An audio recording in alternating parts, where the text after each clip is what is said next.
While in the midst of negotiating a new labor contract, LA Times employees say the company dropped a bomb at the last minute. They want control over when, how, or if books are written.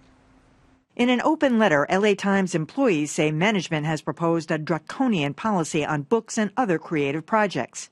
Essentially, the company wants control over whether a book gets written and who owns the copyright and the film rights.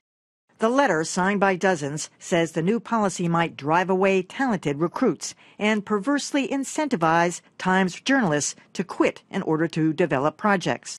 Maybe, but up until now, the whole book thing has pretty much only worked in favor of the writer.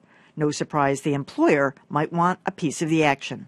Okay, Dan, I know you're totally outraged about this, and this goes way deeper than it should.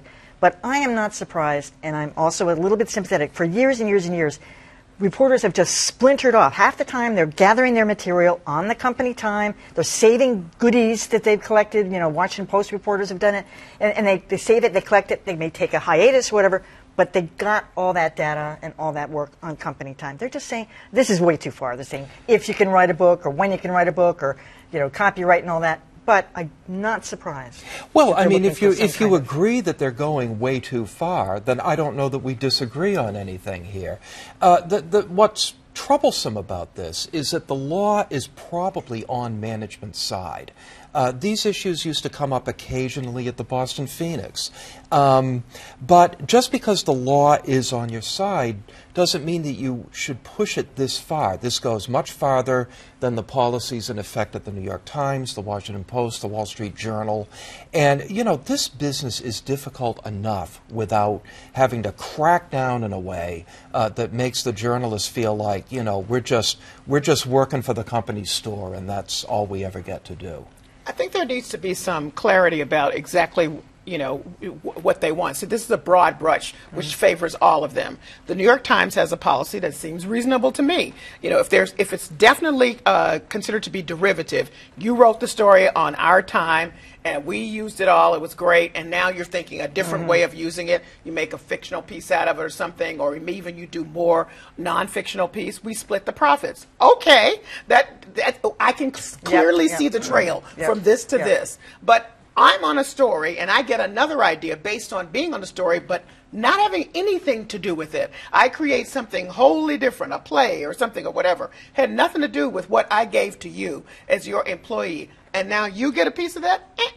That does not make, that's not right. And so the broad brush thing has to be addressed.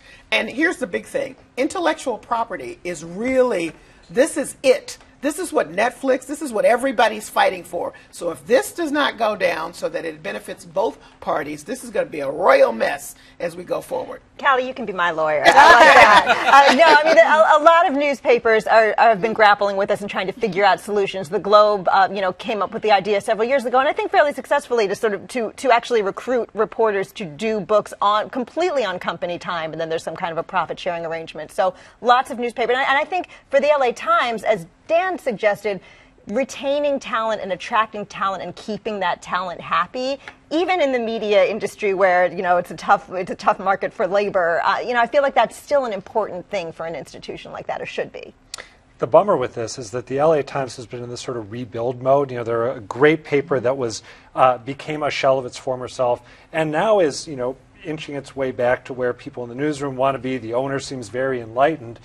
And now something is becoming adversarial that really shouldn't be. Really, a reporter writing a book should be an asset for the reporter and an asset for their employer. It should be something they both benefit from. So to make it gratuitously adversarial just... Well, it sounds like they threw a grenade at the last minute because they wanted to negotiate on other points. Well, and this guy, the new owner isn't a media guy, right? He's coming in from outside and probably, you know, has some different ideas. And what happens if you have an idea that was, and you offered it to them and was rejected, and you go take that and create something, and now they're saying, oh, well, we got a piece of that. Hey, you didn't want it when I was talking about it. Yeah, absolutely. And you know, I mean, you were raising a point about the abuses of this. I mean, we know that Bob Woodward has saved the best stuff for his books for years, and yet that has redounded to the benefit of the Washington Post. But still, I never understood how he got away with it. No, All right. I don't either.